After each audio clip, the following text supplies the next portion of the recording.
Bienvenue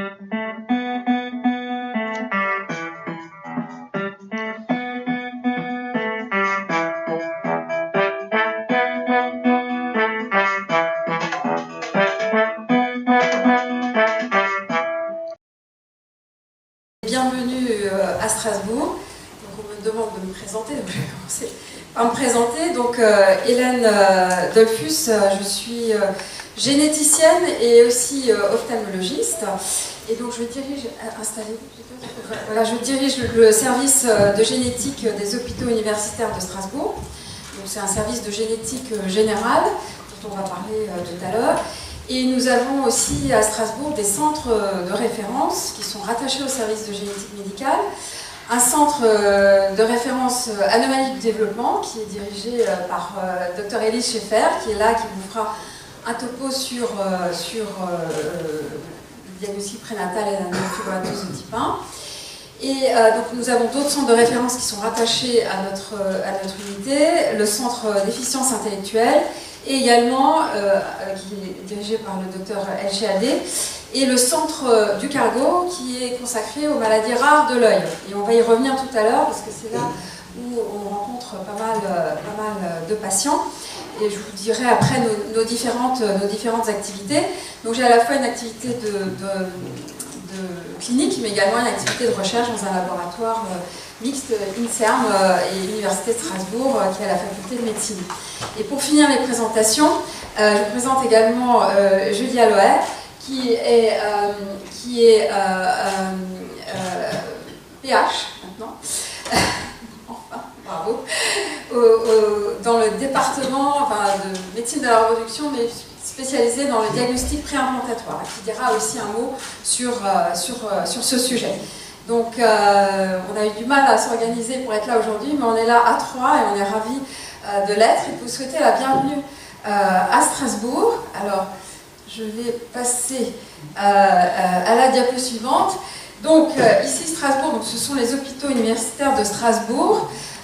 C'est l'hôpital, le CHU s'appelle ainsi, et en fait est dispersé sur la ville. Il y a plusieurs hôpitaux, un hôpital qui est au centre-ville, qui s'appelle l'hôpital civil, et un hôpital qui est situé à environ 8 km, qui s'appelle l'hôpital de Haute-Pierre. C'est important de le savoir, parce que ça conditionne un peu notre mode d'organisation, puisque pour le moment, on n'est pas tous sur un seul site. Et aussi, ce qu'il faut savoir, c'est que aussi Strasbourg a une situation géographique très particulière, très proche de l'Allemagne et de la Suisse, et qu'on a beaucoup également de projets qui sont en commun avec ces deux pays.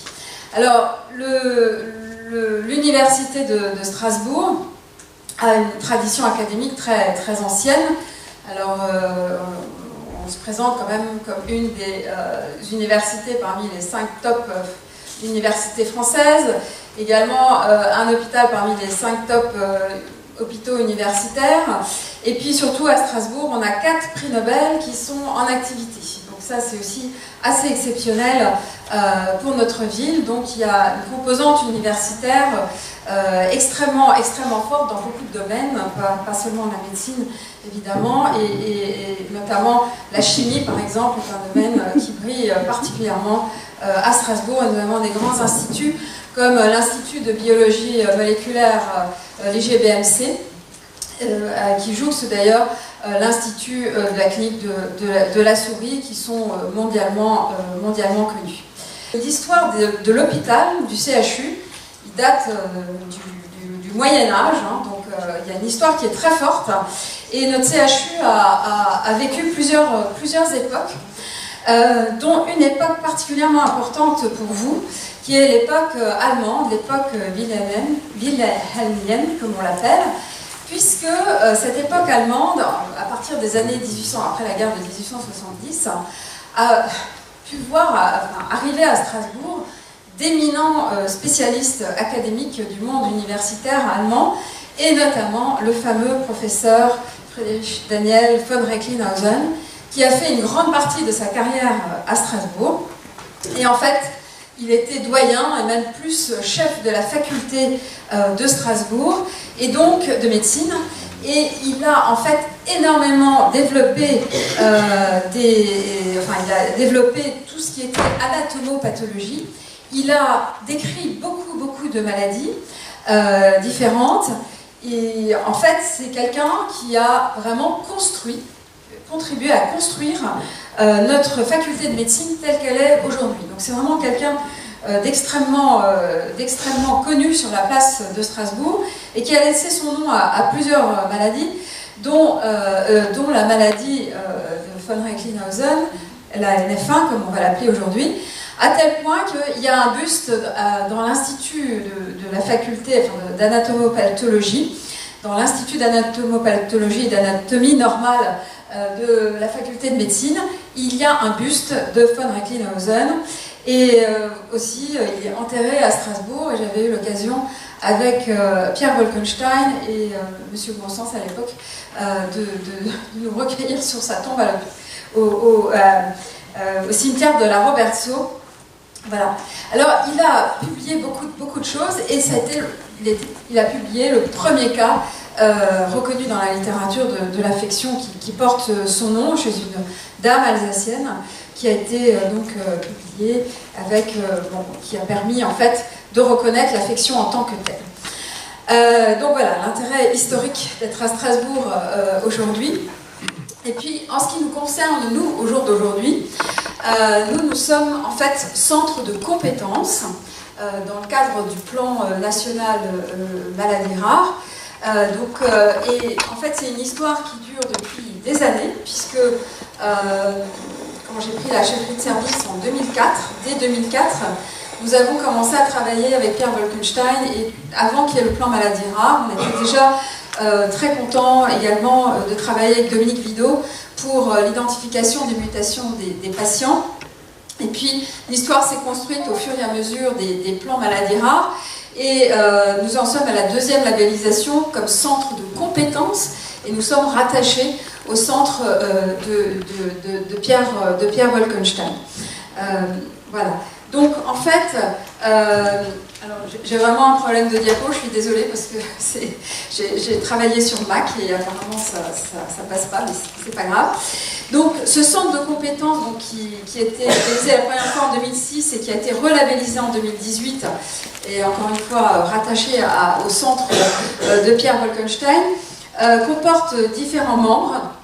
Donc en particulier, très officiellement, donc, le service de génétique médicale, donc le service qui reçoit toutes les maladies rares d'origine génétique, le service de dermatologie des hôpitaux universitaires de Strasbourg, avec notamment le professeur Dan Lipsker, et le service d'oncopédiatrie avec le professeur Natacha Hensverley. Donc ça, ce sont les trois membres fondateurs, entre guillemets, administratifs de ce centre de compétences. Et je rajouterai une interaction, comme vous allez le voir, extrêmement forte, que j'ai mis entre parenthèses parce que c'était pas dans la labellisation, c'était pas possible de le mettre en tant que tel, mais le centre de référence maladies rares du Cargo sur les maladies rares de l'œil, puisque là nous travaillons beaucoup également, notamment avec les enfants atteints de neurofibromatosis de type 1. Alors nous couvrons l'Alsace, et nous essayons d'optimiser le parcours de soins. Nous couvrons à la fois la neurofibromatose de type 1, mais également d'autres types de neurofibromatose, par exemple le type 2, et les diagnostics différentiels, les maladies qui peuvent ressembler à la neurofibromatose de type 1 ou de type 2 et qui n'en sont pas vraiment, mais sur lesquels on peut aussi faire à peu près les mêmes actions. Donc encore une fois, on couvre le territoire alsacien, mais aussi plusieurs zones du Grand Est. Et on travaille en étroite collaboration avec les centres hospitaliers de Mulhouse et de Colmar. Ça, c'est aussi une tradition au niveau du service de génétique médicale. Ce sont des centres hospitaliers qui voient beaucoup de malades et avec lesquels on travaille de manière très, très rapprochée. Et ici, plus d'une douzaine de services avec lesquels nous travaillons. Alors bien sûr, la pédiatrie, ça c'est évident, en particulier la neuropédiatrie avec le professeur Logel. Alors je ne vais pas me lancer pour vous donner une liste exhaustive parce que je vais oublier des collaborateurs, mais comme collaborateurs principaux, nous avons aussi bien sûr la neurochirurgie, l'ORL, la néphrologie, la dermatologie, enfin, qui a déjà été citée. Bref, toutes les spécialités habituelles qui sont impliquées dans la prise en charge de la NF1, nous avons établi des contacts très étroits avec eux. Alors, comme je vous l'expliquais, sur Strasbourg, on a 2 sites hospitaliers. Et comme aussi le précisait M. Dubois dans l'introduction, nous sommes extrêmement tous sollicités. Nous n'avons pas une consultation unique pluridisciplinaire où les médecins se regroupent sur un jour donné pour voir les patients. Nous avons une autre organisation du fait de notre éclatement géographique sur le site de Strasbourg, mais qui marche pas si mal, puisque un peu le central, c'est le service de génétique médicale. Et puis après, nous collaborons avec les différentes spécialités. Et le parcours de soins est finalement assez bien organisé, à la fois du côté pédiatrique et du côté adulte. Nous espérons pouvoir obtenir de notre direction un hôpital de jour, des places d'hôpital de jour, parce que pour nous, ça serait extrêmement important, non seulement pour la neurofibromatosis de type 1, mais pour d'autres maladies, pour lesquelles parfois il est nécessaire de faire des bilans assez complets chez nos patients. Et ça, c'est une lutte, j'allais dire, de tous les jours, et de longue date, pour essayer d'obtenir des places en hôpital de jour. Mais nous arrivons à nous débrouiller pour le moment. Je n'ai pas mentionné la médecine interne, mais évidemment, nous travaillons également beaucoup avec la médecine interne. Et puis, vous aurez la liste des collaborateurs, enfin, des chefs de service de ces différents services avec lesquels nous travaillons de manière très rapprochée. Et sur ma longue liste de la diapo précédente, j'avais bien évidemment tous les laboratoires de diagnostic génétique avec lesquels nous collaborons. Nous travaillons sur place avec le laboratoire de génétique, de diagnostic génétique du professeur Shelley, qui peut nous aider sur certains aspects. Par exemple, quand il faut faire des analyses chromosomiques moléculaires. Mais nous travaillons surtout avec de l'Invido à Paris, qui reçoit en fait l'intégralité des prélèvements de nos patients pour le diagnostic moléculaire. Et on a pu, nous, apprécier l'évolution pendant toutes ces années des technologies que Madame Vido a développées et de la puissance diagnostique en fait, que nous avons au jour d'aujourd'hui au niveau moléculaire pour nos patients, et ce qui profite beaucoup à tout le monde. Donc, pour différents points. Alors, au niveau du parcours de soins, celui-ci est bien établi, du mieux qu'on pouvait en fonction des contraintes du site. Pour les enfants, bien sûr, nous, en particulier au service de génétique médicale, nous recevons des enfants avec des suspicions de diagnostic. Nous organisons ensuite des bilans, un suivi avec la pédiatrie. Nous insistons toujours sur la surveillance ophtalmologique, sur laquelle je vais revenir dans un petit instant, parce que vraiment le risque un des risques chez les enfants est dans ce registre. Et pour les adultes, c'est également pareil. Le service de génétique est impliqué dans le diagnostic, le bilan, le suivi avec le médecin généraliste. Ça, j'insiste beaucoup. Nous essayons toujours de mettre à la fois le pédiatre généraliste et le médecin généraliste dans la boucle. Nous leur délivrons toutes les informations dont ils ont besoin, en particulier le PNDS. Et nous travaillons également avec les spécialistes. Dès qu'il y a un souci, nous sommes toujours présents. Le diagnostic moléculaire est très important également à l'âge adulte, pour 2 aspects qui sont le conseil génétique avec le diagnostic prénatal et le diagnostic préimplantatoire, dont mes collaboratrices vont vous parler dans un petit instant. Alors, juste pour qu'on se focus sur les maladies rares, pour l'aspect ophtalmologique, l'environnement à Strasbourg est un peu particulier parce que nous avons un centre de référence dédié aux maladies rares de l'œil, qui est d'ailleurs pilote de la filière maladies rares sans gène, consacrée aux maladies rares de l'œil et de l'audition, et qui est aussi pilote du réseau européen de référence sur les maladies rares de l'œil. Donc ça, c'est peut-être des opportunités. En préparant le topo hier soir, je me suis dit ça sera peut-être des opportunités aussi pour délivrer peut-être des recommandations à la fois au niveau national et au niveau européen, sur la prise en charge oculaire. Ça, j'aurai l'occasion peut-être d'en parler avec mes collègues. En tout cas, en ce qui concerne le centre de référence maladies rares de l'œil, qui s'appelle donc le Cargo, nous avons une équipe pluridisciplinaire, donc à la fois d'ophtalmologistes, mais également assistantes sociales, psychologues, conseillères génétiques, afin de pouvoir suivre au mieux les patients, et en particulier dans le domaine de la neurofibromatose de type 1, en particulier les enfants. Alors, notre rôle dans la maladie, dans le centre de référence, c'est un rôle diagnostique. Alors, un des signes diagnostiques, vous avez certainement entendu parler beaucoup, ce sont les fameux nodules de Lisch, décrits par Karl Lisch, un ophtalmologiste allemand.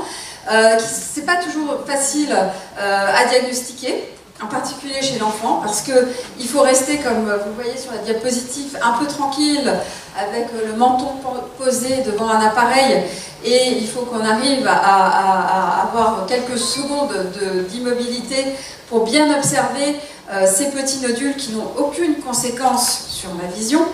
Donc c'est comme les taches capillaires, ça n'a absolument aucune conséquence, mais qui sont un peu difficiles à observer en fonction de la couleur de l'iris sous-jacente, parce que sur un iris brun, c'est beaucoup plus difficile que sur un iris bleu en fonction des circonstances. Donc ce sont des petits nodules un peu jaune chamois, translucides, qui sont à la surface de l'iris et qui nous aident beaucoup dans la démarche diagnostique. Alors, dans cette démarche, une fois que le diagnostic est évoqué de différentes manières, je ne vais pas insister sur les différentes circonstances, mais en tout cas chez les enfants, nous on est très à cheval, j'allais dire, sur le suivi des enfants, en tout cas jusqu'à au moins l'âge de 7 ans minimum, 2 fois par an, un contrôle ophtalmologique pour nous est essentiel. Et en fonction de l'âge de l'enfant, on va évaluer la vision de l'enfant. Pour nous, c'est le critère principal. Et nous avons la chance d'avoir dans notre centre de référence des spécialistes de la vision pour des tout petits, avec des différents systèmes qui nous permettent, en fonction de l'âge, d'avoir une évaluation de la vision. Également une évaluation du champ visuel, quand l'enfant est un peu plus grand. Et bien sûr, les enfants, nous surveillons les fonds d'yeux. Nous avons également accès, bien sûr, à d'autres explorations, comme les potentiels évoqués ou l'IRM. Et juste ici, alors ça va, celle-là a été épargnée à peu près. Nous avons également d'autres moyens de contribuer au diagnostic et au suivi, avec notamment un examen qui s'appelle l'OCT.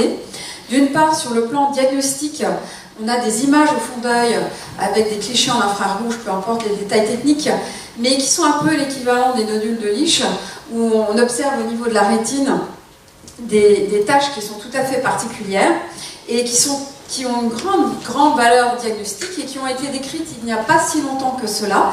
Valeur diagnostique chez l'enfant et chez l'adulte. Et avec cette OCT, en l'utilisant un peu différemment, on peut aussi, en cas de gliome des voies optiques, parce que c'est vraiment ce que l'on va essayer de détecter et de suivre, et si on le diagnostique, ensuite de travailler avec soit l'oncopédiatre, enfin en particulier l'oncopédiatrie.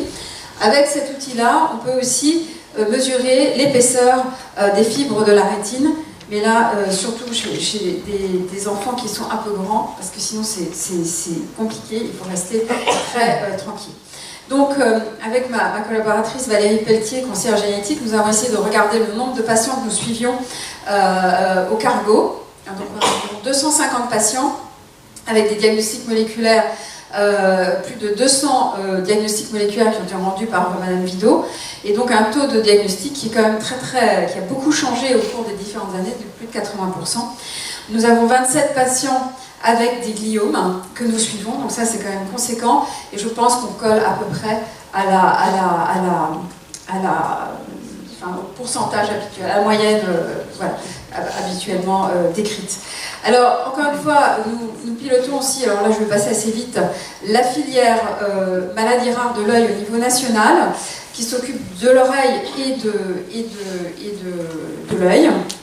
Et justement, Nous avons plusieurs centres au niveau national qui sont répartis dans différentes villes, en particulier par exemple sur Paris ou par exemple à Montpellier ou à Bordeaux, qui peuvent être des centres ressources pour vous, ou également des centres de compétences qui sont au nombre de 56, donc qui sont très nombreux, mais dont on peut trouver la liste sur Internet. Alors par exemple, il y a des collaborations entre les filières, et par exemple, je pense que la filière FIMARAD, qui est dédiée aux maladies rares en dermatologie, peut tout à